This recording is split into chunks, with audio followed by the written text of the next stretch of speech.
Perhatian, PDKT online akan dimulai beberapa saat lagi. Shalom, Sobat DC Ministry yang dikasihi Tuhan Yesus. Puji syukur pada Tuhan, hari ini kita bisa kembali berjumpa dalam PDKT online dengan kondisi yang baik, tanpa kekurangan sesuatu apapun.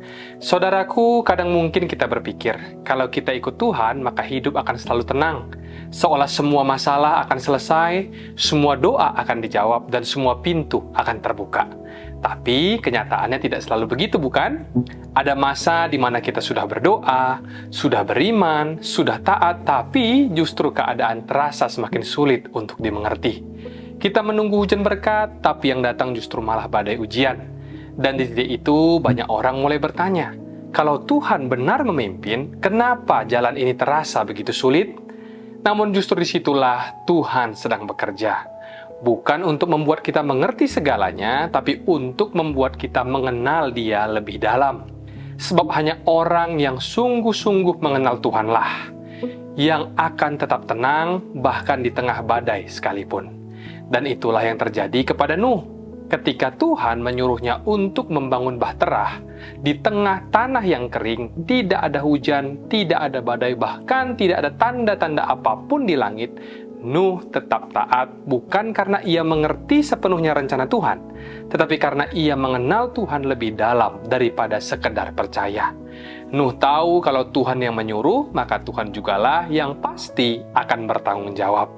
Dan melalui sharing hari ini, saya rindu kita bisa sama-sama belajar dari kehidupan Nuh, tentang bagaimana pengenalan akan Tuhan membuat seseorang bisa tetap berdiri teguh di tengah dunia yang tidak pasti. Namun seperti biasanya, sebelum kita lanjut lebih dalam membahas firman pada hari ini, mari kita buka hati, tundukkan kepala, kita bersatu di dalam doa. Bapa di surga, kami datang kembali kepadamu dengan hati yang penuh syukur. Terima kasih untuk hari yang baru. Terima kasih Tuhan untuk kesempatan yang indah di mana kami boleh kembali berkumpul di hadapan-Mu. Hari ini kami rindu mengenal-Mu lebih dalam lagi. Di saat kami belum mengerti jalan-jalan-Mu atau belum melihat janji-Mu digenapi dalam hidup kami, teguhkanlah iman kami ya Tuhan, tetap percaya bahwa Engkau setia dan waktu-Mu adalah selalu yang terbaik. Urapilah setiap kami yang mendengar firman-Mu pada hari ini, agar waktu ini tidak berlalu begitu saja, melainkan menjadi saat di mana kami sungguh mengalami perjumpaan pribadi dengan Engkau. Sembunyikanlah hamba di balik salib-Mu, di dalam nama Tuhan Yesus Kristus, mari kita yang percaya dan berdoa bersama kita katakan, Amin. Shalom, senang sekali bisa kembali menyapa Bapak Ibu, Saudara-saudariku, Sobat DC Ministry dimanapun berada. Sharing kita pada hari ini saya berjudul, Jika Tuhan yang menyuruh, maka Dia yang akan bertanggung jawab. Hari ini kita akan merenungkan firman Tuhan dari kitab Kejadian 7, ayat pertama sampai yang ke-10. Namun karena ayatnya cukup panjang, kita akan membahasnya satu persatu dimulai dari ayat yang pertama, demikian firman Tuhan. Lalu berfirmanlah Tuhan kepadamu, masuklah ke dalam bahtera itu, engkau dan seisi rumahmu, sebab engkaulah yang kulihat benar di hadapanku di antara orang zaman ini. Saudaraku, coba kembali perhatikan ayat ini. Ayat ini dimulai dengan kalimat, lalu berfirmanlah Tuhan kepada Nuh. Kata lalu di situ menunjukkan bahwa sebelumnya Tuhan sudah pernah berfirman kepada Nuh dan ternyata memang benar adanya kalau firman yang sebelumnya itu tertulis di Kejadian 6 ayat 14 ketika Tuhan berkata, buatlah bagimu sebuah bahtera dari kayu gofir. Dan bagaimana respon Nuh? Di ayat yang ke-22 dicatat, lalu Nuh melakukan semuanya itu tepat seperti yang diperintahkan Allah kepadanya, demikianlah dilakukannya. Bayangkan saudaraku, di saat itu belum pernah ada badai, belum pernah ada banjir, tapi Tuhan menyuruh Nuh membangun kapal yang besar di tengah tanah yang kering. Dan Nuh tetap melakukannya. Kenapa? Karena Nuh mengenal Tuhan yang menyuruhnya. Ia percaya kalau Tuhan yang memerintah, Tuhan pula yang akan bertanggung jawab. Tapi yang lebih luar biasa lagi adalah ini. Setelah bahtera itu selesai, Nuh tidak langsung masuk. Padahal secara logika ketika kapal sudah jadi, Nuh bisa tinggal langsung masuk, bukan? Tetapi tidak demikian halnya dengan Nuh. Dia menunggu. Nuh tidak mau berjalan mendahului Tuhan. Ia menantikan perintah yang baru, kehendak Tuhan yang sempurna, sampai Tuhan selanjutnya menyuruh dia masuk ke dalam bahtera itu. Sekalipun Nuh tahu fungsi bahtera itu, ia tidak bersandar kepada pengertiannya sendiri. Ia hanya mau melangkah ketika Tuhan berbicara lagi.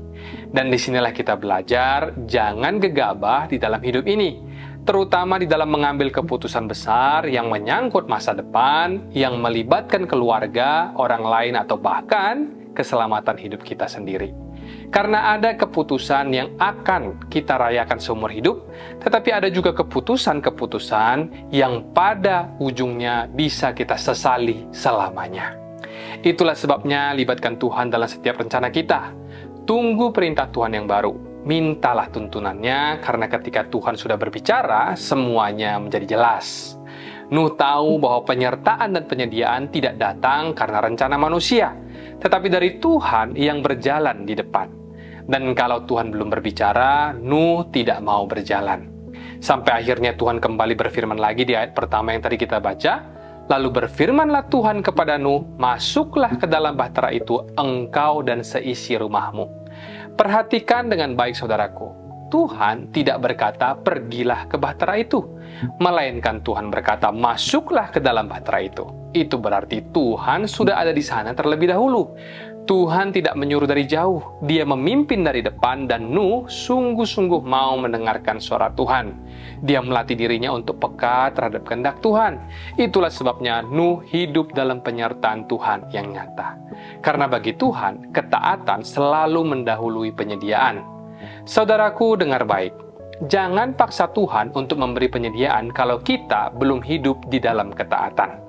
Banyak orang yang maunya hanya menuntut Tuhan dengan berkata, Tuhan, mana janjimu, mana berkatmu? Tapi Tuhan berkata, anakku, lakukan dulu kehendakku. Bukankah firman Tuhan dalam Matius 6 ayat 33 sudah berkata, carilah dahulu kerajaan Allah dan kebenarannya, maka semuanya akan ditambahkan kepadamu.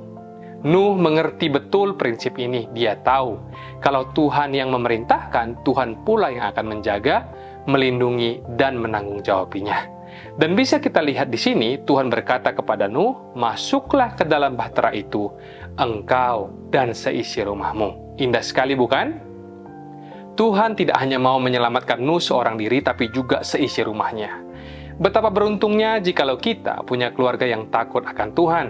Harta bisa dicari, kesuksesan bisa diusahakan, tapi yang namanya warisan iman itu tidak ternilai harganya. Karena itulah yang membuat setiap keluarga bisa tetap berdiri di tengah badai kehidupan. Seperti yang tertulis dalam Kisah Para Rasul, pasal 16 ayat ke-31. Percayalah kepada Tuhan Yesus Kristus, dan engkau akan selamat, engkau dan seisi rumahmu. Satu orang benar di dalam satu rumah bisa menjadi alasan Tuhan untuk menyelamatkan seluruh keluarga. Dan di kalimat yang terakhir dari ayat pertama ini, Tuhan berkata, sebab engkaulah yang kulihat benar di hadapanku di antara orang zaman ini. Tuhan ingin melihat perbedaan antara orang benar dan orang fasik, antara terang dan gelap, antara domba dan kambing, antara anak dunia dan anak kerajaan. Dan Tuhan tidak menilai dari kata-kata, tetapi dari buah kehidupan. Tuhan bukanlah ayah yang membandingkan untuk melukai, tapi Tuhan membedakan untuk menunjukkan kemuliaannya melalui hidup orang benar. Karena itu, saudaraku, jangan puas hanya jadi orang Kristen secara status, tapi jadilah orang yang dikenali oleh Tuhan. Orang yang hidupnya berbuah, orang yang ketika Tuhan melihat dari surga, ia berkata, engkaulah yang kulihat benar di hadapanku. Sebab kalau Tuhan yang menyuruh, Dia pula yang akan menuntun, menyertai, dan bertanggung jawab atas setiap langkah hidupmu. Lalu di ayat yang selanjutnya, yaitu ayat 2, firman Tuhan berkata, dari segala binatang yang tidak haram, haruslah kau ambil 7 pasang, jantan dan betinanya, tetapi dari binatang yang haram, sepasang jantan dan betinanya. Lalu muncul pertanyaan, mengapa berbeda ya? Kenapa dari binatang yang tidak haram harus 7 pasang, sementara yang haram hanya 1 pasang? Ada nilai rohani yang dalam di balik perbandingan ini. 7:1 menggambarkan bahwa segala sesuatu yang tidak haram, bersih, kudus, dan dipersembahkan bagi Tuhan akan diberkati dan dilipat gandakan.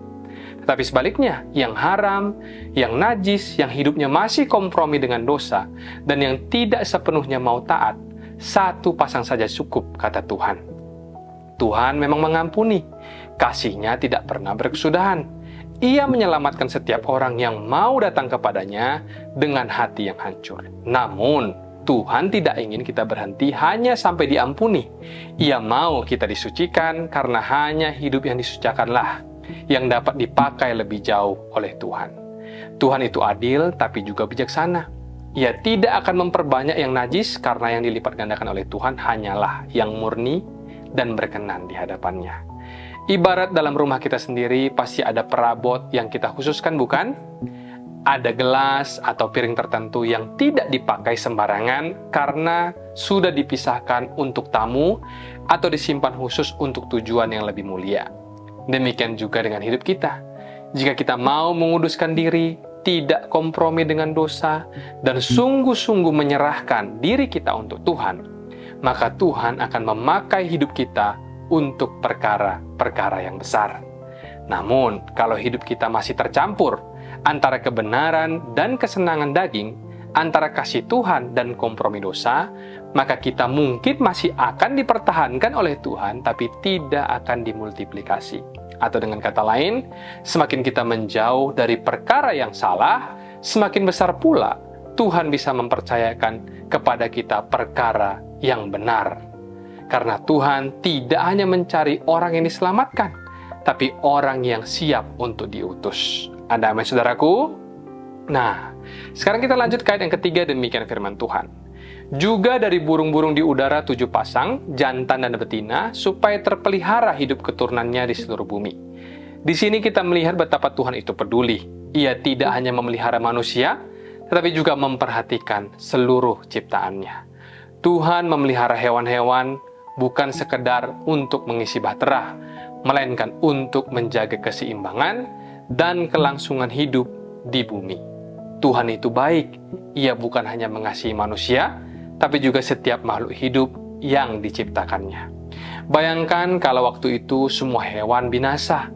Dunia kita hari ini pasti sepi dan hampa. Tidak ada kicauan burung di pagi hari, tidak ada keindahan alam yang mempesona, tidak ada warna kehidupan yang membuat bumi ini terasa hidup. Tuhan tahu persis bahwa setiap ciptaan memiliki tempat dan tujuannya sendiri di dalam rencananya yang besar. Dan melalui keluarga Nuh, Tuhan menjaga agar kehidupan tetap berlangsung sehingga bumi ini tetap penuh dengan tanda-tanda kebaikan dan kasih setianya. Lalu sekarang kita masuk ke ayat keempat, demikian firman Tuhan. Sebab 7 hari lagi aku akan menurunkan hujan ke atas bumi 40 hari, 40 malam lamanya, dan aku akan menghapuskan dari muka bumi segala yang ada yang kujadikan itu. Saudaraku, ini bukan sekedar pengumuman, tapi ini adalah peringatan terakhir dari Tuhan. Kurang lebih mirip seperti last call atau panggilan terakhir di bandara sebelum pesawat yang hendak kita tumpangi akan segera lepas landas. Begitu juga dengan Tuhan, Ia berkata, sebab 7 hari lagi aku akan, dan seterusnya. Masih ada waktu 1 minggu terakhir sebelum air bah turun. Dari sini kita melihat bahwa Tuhan itu luar biasa panjang sabar. Selama bertahun-tahun Nuh membangun bahtera, semua orang tahu apa yang sedang ia kerjakan. Tapi mereka tidak ada yang peduli. Mereka menertawakan, mencemooh, bahkan menghina. Kalau kita yang jadi Tuhan, wah, mungkin kita sudah marah, tersinggung, dan merasa tidak dihargai. Tapi Tuhan kita tidak begitu. Ia tetap berkata dengan lembut, 7 hari lagi ya, 7 hari lagi. Itu seperti Tuhan sedang memberikan waktu tambahan, seolah berharap masih ada satu hati yang mau berbalik, masih ada satu jiwa yang mau masuk ke bahtera keselamatan. Tuhan tidak pernah lelah memberi kesempatan. Dia tidak pernah jera untuk memperingatkan setiap kita. Jadi, kalau pada akhirnya ada manusia yang binasa, itu bukan karena Tuhan tidak kasih mereka kesempatan, tetapi karena merekalah yang menolak setiap panggilan kasih Tuhan. Selama 7 hari itu, Nuh menjadi suara Tuhan bagi dunia. Setiap hari lewat hidupnya, Tuhan berbicara. Namun tidak ada satupun yang mau mendengarkan. Dan sampai sekarang pun betapa sering kita salah paham. Kita pikir Tuhan cepat marah, gampang tersinggung. Padahal sesungguhnya Tuhan itu lambat untuk murka. Ia panjang sabar dan besar kasih setianya. Perhatikanlah cara Tuhan bekerja. Di saat menciptakan dunia, Ia begitu teratur. Hari pertama, kedua, ketiga, hingga selesai dan Ia beristirahat. Tuhan itu cepat dalam bekerja, tetapi lambat dalam menghukum. Dia selalu memberi waktu, selalu memberi peringatan, seperti seorang ayah yang menegur anaknya dengan kasih. Nak, jangan lakukan itu lagi ya, Papa menyayangimu. Dan meski sudah berkali-kali tegur, Tuhan tetap menunggu dengan sabar, berharap anak itu mau berubah. Namun ketika anak itu tetap keras kepala dan hati Tuhan akhirnya terluka, maka ketika murka Tuhan akhirnya benar-benar datang, tidak ada lagi yang bisa menahannya. 40 hari 40 malam air turun tanpa henti. Pintu bahtera ditutup dan kesempatan itu lenyap. Karena itu, saudaraku, jangan bermain-main dengan kesabaran Tuhan. Kesabarannya bukan tanda kelemahan, tapi tanda kasih yang luar biasa. Namun sekali Ia bertindak, tidak ada kekuatan di bumi yang bisa menahannya. Kalau dulu bumi dihancurkan dengan air bah, firman Tuhan di Perjanjian Baru berkata, kelak bumi dan langit akan dihancurkan oleh api. Tuhan memberi peringatan bukan karena ingin menghukum, melainkan karena Ia rindu kita diselamatkan. Dan seperti Nuh, Tuhan mau kita juga jadi orang yang mau mendengar suaranya, percaya pada janjinya, dan hidup dalam ketaatan sebelum 7 hari terakhir kehidupan dunia ini tiba. Lalu lanjut ke ayat 5 dikatakan di sana, Nuh melakukan segala yang diperintahkan Tuhan kepadanya. Nuh berumur 600 tahun ketika air bah datang meliputi bumi. Luar biasa ya saudaraku, tidak peduli seberapa tua usianya, Nuh tetap taat. Bayangkan di umur 600 tahun ketika kebanyakan orang mungkin sudah merasa lelah, Nuh justru tetap setia melakukan setiap perintah Tuhan tanpa tawar-menawar. Nuh membuktikan bahwa ketaatan tidak mengenal waktu, usia tidak bisa menjadi alasan untuk berhenti taat. Dan karena ketaatannya lah, Nuh dan keluarganya diselamatkan. Kasih Tuhan memang tidak pernah gagal, tapi ingatlah, hanya ketaatan yang bisa membuat seseorang tetap tinggal di dalam penyertaan dan perlindungannya. Kemudian di ayat yang ke-7 kita lanjut baca. Masuklah Nuh ke dalam bahtera itu bersama-sama dengan anak-anaknya dan istrinya dan istri anak-anaknya karena air bah itu. Nah, yang masuk ke dalam bahtera bersama Nuh bukan hanya dia sendiri, tetapi seluruh keluarganya, istrinya, 3 anaknya, dan masing-masing menantunya. Yang artinya, sejak awal Tuhan sudah menunjukkan bahwa keselamatan dimulai dari keluarga. Dan melalui ayat ini juga ditegaskan bahwa Nuh hanya punya 1 istri, dan 3 anaknya pun masing-masing hanya memiliki 1 istri. Jadi sudah jelas bahwa sejak zaman Adam dan Hawa, Tuhan tidak pernah menciptakan 2 Hawa. Tidak ada Hawa tua dan Hawa muda. Tidak ada istri tua maupun istri muda. Sekalipun bumi saat itu perlu dipenuhi kembali, Tuhan tetap berpegang kepada prinsip 1 pria, 1 wanita, dan 1 pernikahan kudus. Luar biasa bukan? Bahkan di masa ketika Tuhan hendak memulai ulang kehidupan di bumi, Ia tidak mengizinkan poligami atau percabulan menjadi dasar generasi baru. Tuhan menegakkan kembali kekudusan pernikahan dan keluarga. Sekaligus ini juga menjadi pesan yang penting bagi kita hari ini, jangan hidup dalam perjinahan, sebab kalau kita sungguh mengenal Tuhan, kita akan menjauh dari segala bentuk percabulan dan kompromi. Jangan hanya jadi Kristen KTP, tapi kenali Tuhan dengan sungguh-sungguh dan biarkan firman-Nya menuntun hidup setiap kita. Sebab dari kisah Nuh kita belajar bahwa Tuhan tidak hanya memperhatikan individu, tetapi juga keluarga.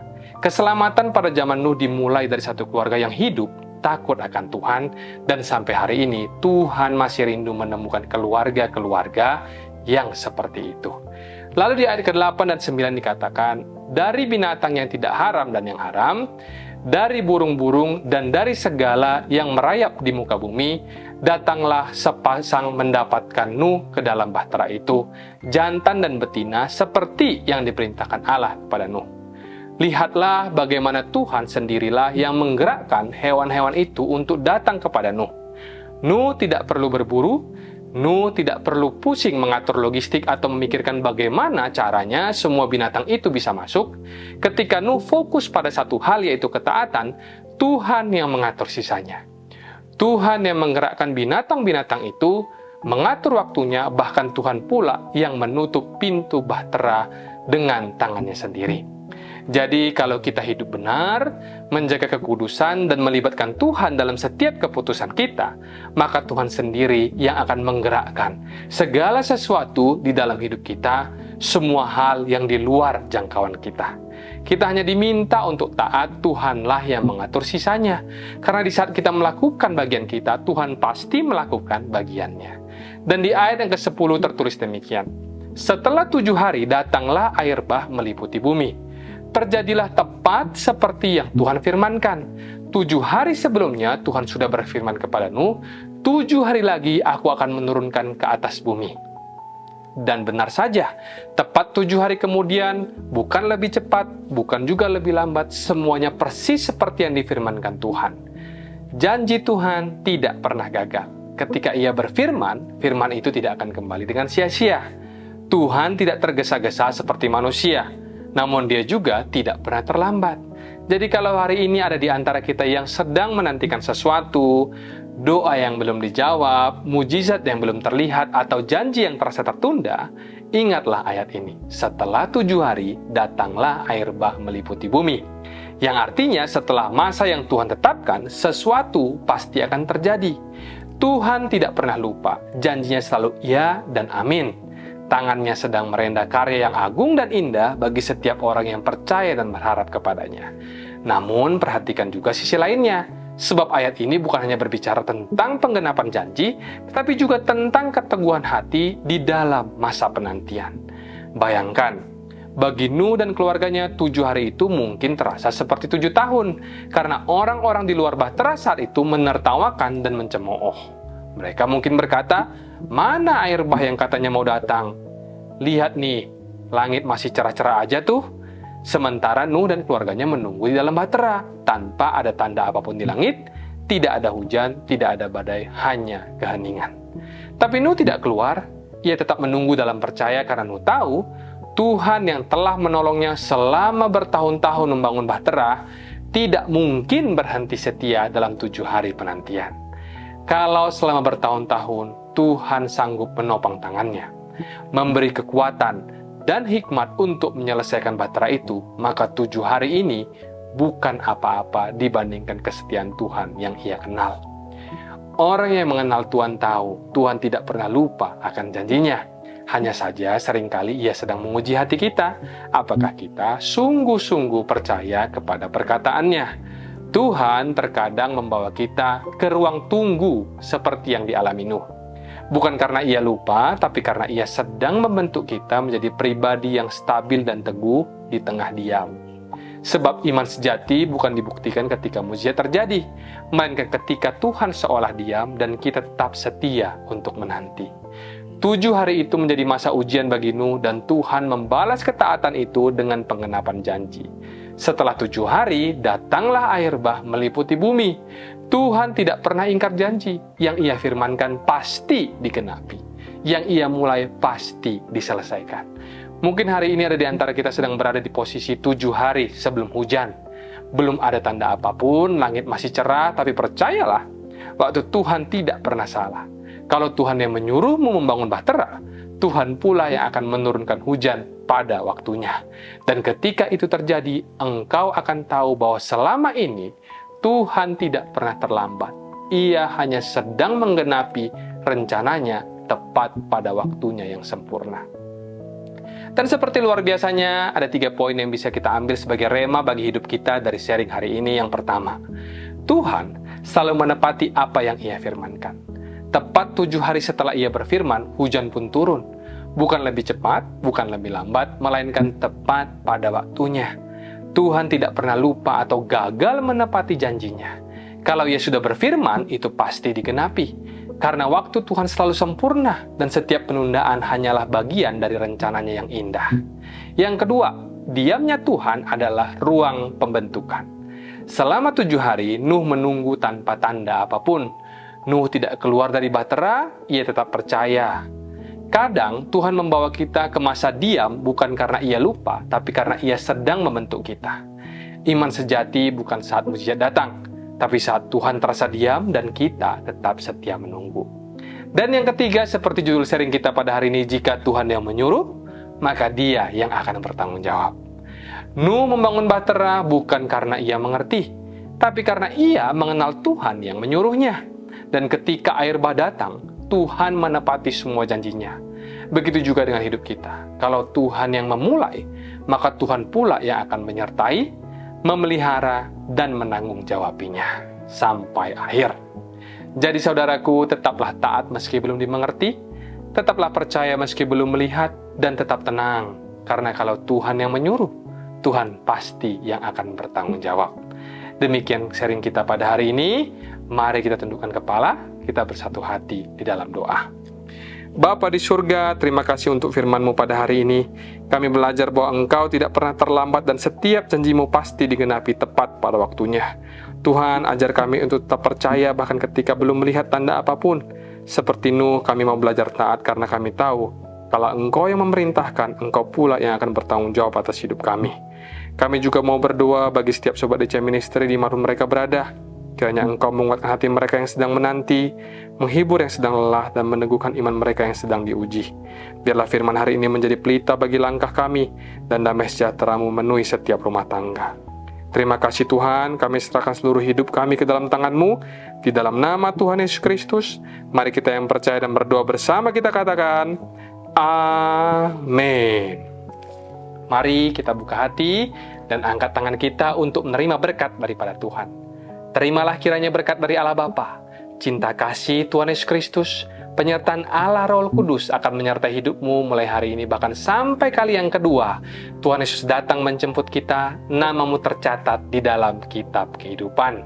Dalam nama Tuhan Yesus yang percaya dan diberkati katakan bersama, Amin, Amin, Amin.